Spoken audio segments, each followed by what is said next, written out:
សួស្តីអ្នកទាំងអស់គ្នាបាទនេះគឺជាវីដេអូចុងក្រោយសម្រាប់រឿងកំណត់ទេវតាឋានសួគ៌បាទគឺចេញត្រឹមតែពី395នោះទេអញ្ចឹងថ្ងៃនេះគឺខ្ញុំដាក់3ភាគតែម្ដងតាមសន្យាអញ្ចឹងបាទ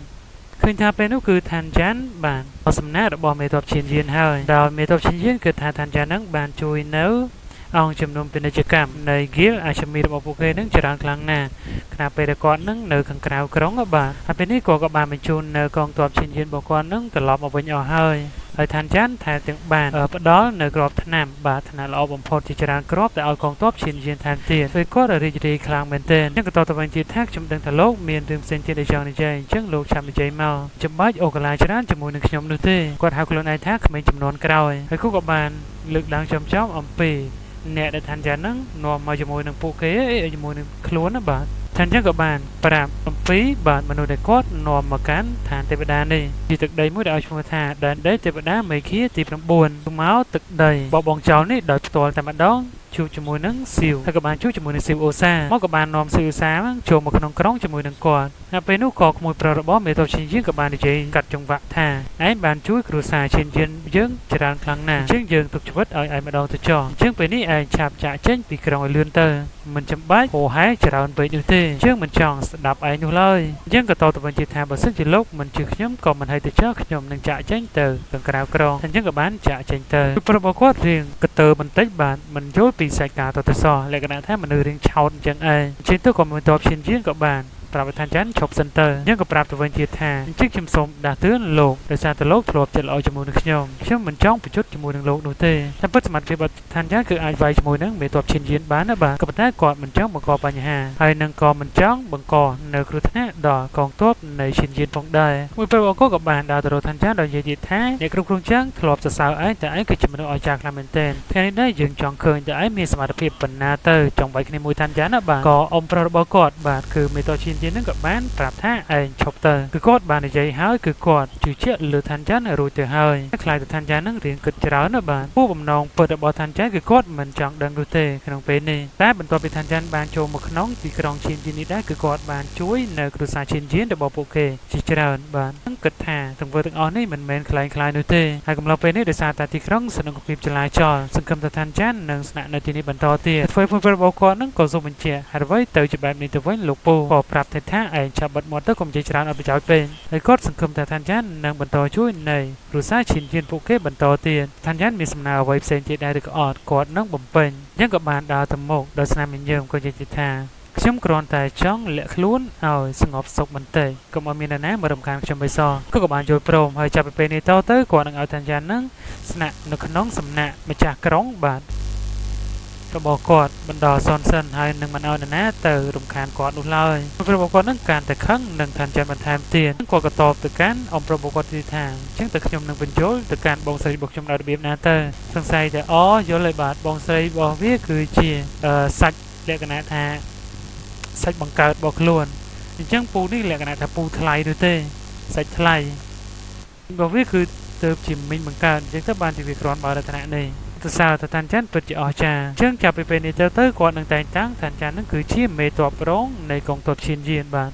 មេតបរងគឺតំណែងគឺសឹងតែស្មើនឹងគាត់ទៅហើយជាងគេទាំងអស់គ្រាន់តែថាទីបជាងគាត់ម្នាក់ហើយនឹងចវាយក្រុងតែប៉ុណ្ណោះតែគាត់មានតួនាទីហើយមិនចាំបាច់ទៅជាតបនោះទេគ្រាន់តែនៅពេលដែលគាត់មានកិច្ចការបន្ទាន់អីអាចបញ្ជានៅកងទ័ពទាំងអស់នោះបានឋានច័ន្ទរីករាយជាខ្លាំងហើយគាត់ក៏បានអោនក្បាលគោរពទៅកាន់មេតបឈានយានដែលបានឲ្យតម្លៃគាត់តែទៅបានតែងតាំងគាត់ធ្វើជាមេតបរងបាទអញ្ចឹងឋានច័ន្ទជឿជាក់លើអ្នកគ្រប់គ្រងចាងឆ្នេះគាត់ក៏បានបកគលនៅក្របថ្នាំថ្នាក់ល្អបំផុតថ្នាក់ខ្ពស់បាទមិនទាន់បកគលនៅថ្នាក់ល្អបំផុតនោះទេគាត់នៅក្នុងចិញ្ចៀននោះរួមជាមួយនឹងថ្នាក់ក្របថ្នាំថ្នាក់ល្អបំផុតថែមម្តងទៀតធ្វើគាត់ភ្ញាក់ឲ្យខ្លាំងមែនទែននេះជាការពិតក្របថ្នាំថ្នាក់ល្អបំផុតពិតមែនមានបរិមាណច្រើនខ្លាំងមែនទែនដែលអាចគ្រប់គ្រងទៅកាន់កងទ័ពឈានយានរបស់គាត់បានអញ្ចឹងគាត់បានបញ្ជាក់ទៀតថាឲ្យទៅលោកត្រូវការមិនថាក្របថ្នាំថ្នាក់ពិសិដ្ឋឬក៏ល្អបំផុតគឺគាត់អាចផលិតឲ្យមេតបឈានយានឬក៏ចម្រាញ់មេតបឈានយានបានគ្រប់ពេលគាត់ក៏តទៅវិញទៀតថាល្អគឺគាត់ចូលព្រមបានបញ្ជាឲ្យជីចុងបាទដែលជាបងប្រុសរបស់អ្នកគ្រប់គ្រងចាងបាទនាំឋានច័ន្ទទៅកាន់សំណាក់ម្ចាស់ក្រុង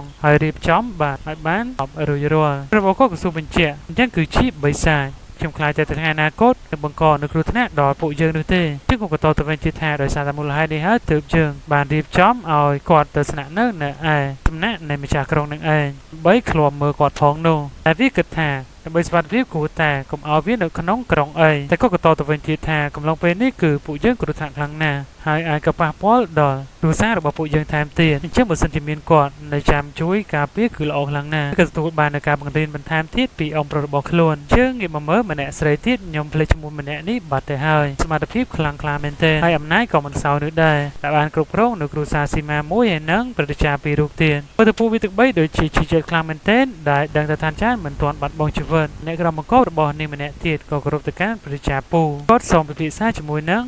ងលោកម្ចាស់ស៊ីម៉ាសិនក៏តទៅវិញទៀតថាយ៉ាងពេលនេះមិនទាន់ស្លាប់នោះទេឯងនៅហ៊ានសួរយើងទៀតមិនទៅសួរទៅសៀវគេឈិងនាងមានផែនការអ្វីទៀតនៅថ្ងៃអនាគតគឺម្នាក់ដែលកំពុងតែជីតងនោះមានឈ្មោះថាសៀវគេឈិងតែពេលក្រោយខ្ញុំភ្លេចឈ្មោះទៀតហើយបាទតែពេលនេះសភៅរបស់ខ្ញុំគឺនឹងតំណាងតំណែងនេះទេកូនខ្ញុំចូលលេងនឹងខ្ទេចអីបាទចឹងទៅក៏អត់មានអីកត់ត្រាលក្ខណៈថាមើលបណ្ដាក៏សម្រាប់បណ្ដាបាទក៏តបទៅកាន់មេ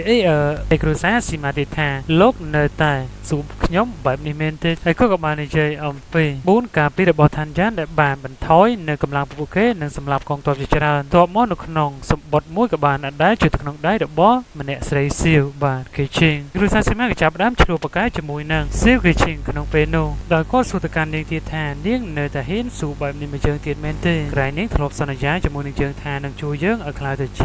ក្រុងនៅទីក្រុងឈៀនមួយនេះក៏តបទៅវិញធ្វើបង្ើយតែលោកអាចរៀបចំនៅក្បួនអាចកំបាំងបានដែរឬក៏អត់នោះមានតែឋានចានម្នាក់តែប៉ុណ្ណោះគឺអបិសាម្នាក់នោះគឺវាខ្លាំងជាងលោកទៅទៀតគឺបំណងធ្វើគាត់ខឹងសម្បាននឹងខ្លាំងដោយសារឋានចាននឹងឯងបានបង្កើតនៅក្បួនឋានៈខ្ពស់បានសម្លាប់នៅកងទ័ពរបស់ពួកគេជាច្រើនអ្នកកុំតែពេលនេះគាត់មិនទាន់អាចរីកវើនៅកម្លាំងត្រឡប់មកវិញនោះហើយនឹងមិនឲ្យមានរឿងបែបនេះកើតឡើងនោះទេបានសួរទៅកាន់អ្នកគ្រប់គ្រងរងនៅទីនោះហើយនឹងអង្គុយមើលធ្វើអ្វីទៀតពីអ្នកនោះគឺជាកូនចៅរបស់គាត់គឺជាងប្រាប់ទៅថានេះគឺជាកំហុសរបស់លោកដោយខ្លួនឯងនោះទេលោកស៊ីម៉ាដែលបរាជ័យក្នុងការចាត់ការឋានចាននៅតែសម្ដីធ្លោទៀតក៏តទៅវិញទៀតថានេះដូចជានិយាយអត់ហេតុផលទៅសោះនាងគិតថាខ្ញុំមិនមានសមត្ថភាពមែនទេដូច្នេះពួកយើងមិនចាំបាច់ចរចាគ្នាតទៅទៀតនោះទេហើយគាត់ក៏បានដើរចាក់ចែងទៅហើយគាត់លេងសហការជាមួយនឹងសៀវគីឈិងតទៅទៀតហើយគាត់ក៏បានលានាងចាក់ចែងនេះក៏បានសោយចេញនៅមេបាវពុះមួយយ៉ាងបំលែងទៅជារាងកាយខ្លួនរបស់នាងចំនួន2បាទមួយក៏បានបង្ហាញខ្លួន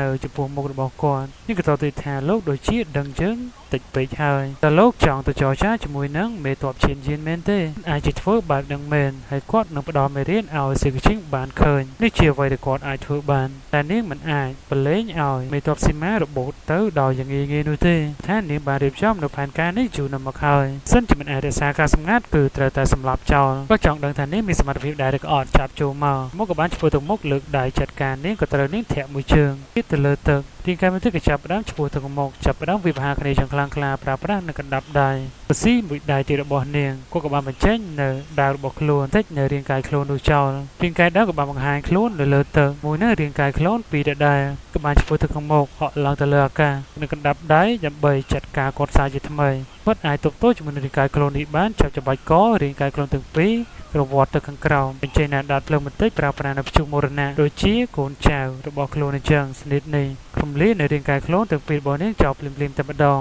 នៅលើដំបូលនៃអាគារមកពលពណ៌ស្វាយចំនួន4ក៏បានបាញ់មកម្ដងទៀតរាងកាយខ្លួនក៏បានចាប់ផ្ដើមចូលមកចាត់ការសារជាថ្មីក៏បានហក់ឡើងទៅលើអាកាសតែលើកនេះក៏មិនអាចជួយឈ្នះនៅរាងកាយខ្លួននោះបាននោះទេក៏ស៊ីមួយជើងធ្លាក់ទៅលើទឹកដាក់លើទ្រង់ខ្លួនធ្វើពុកកផ្ទុយយ៉ាងខ្លាំងនឹងចាប់ផ្ដើមហោះឆ្វែលជុំវិញលោកនៅក្រនបាទៀតលោកនឹងស្លាប់បន្តិចទៀតនេះហើយគឺជាក៏បានចូលមកលាតដៃបំផោងនៅរាងកាយរបស់គាត់ចេញនៅធម្មពលខ្យល់មួយយ៉ាងចងនៅកករបស់គាត់ជាប់ច្បាច់យ៉ាងខ្លាំងត្រៀមនឹងសម្លាប់ចោលទៅហើយនោះក៏មនុស្សក្រមបង្កប់ទាំងពីររបស់គាត់ក៏សុំការមេត្តាពីស៊ីគីឈិងធម្មមេត្តាផងដោយសារតែកម្លាំង 30% នៃទីក្រុងឈៀនយាននេះគឺស្ថិតនៅក្រោមអំណាចនៃគ្រួសារស៊ីម៉ាបើសិនជាគាត់ស្លាប់នោះពួកយើងអាចជាបាត់បង់ជំនួយបាទទីក៏តទៅវិញទៀតថា 30% នៃគ្រួសារស៊ីម៉ានេះមនុស្សមួយចំនួនពិតជាត្រូវការពិតមែនក៏បានចំបាច់បន្ថែមតែចំពោះនាងមិនត្រូវការនោះទេបើសិនជាវាមិនអាចបំរើខ្លួនបាននោះក្រុមបង្កក៏ព្យាយាមឲ្យនាងគិតសារជាថ្មីម្ដងទៀតជាទៅនាងក៏បានចូលព្រម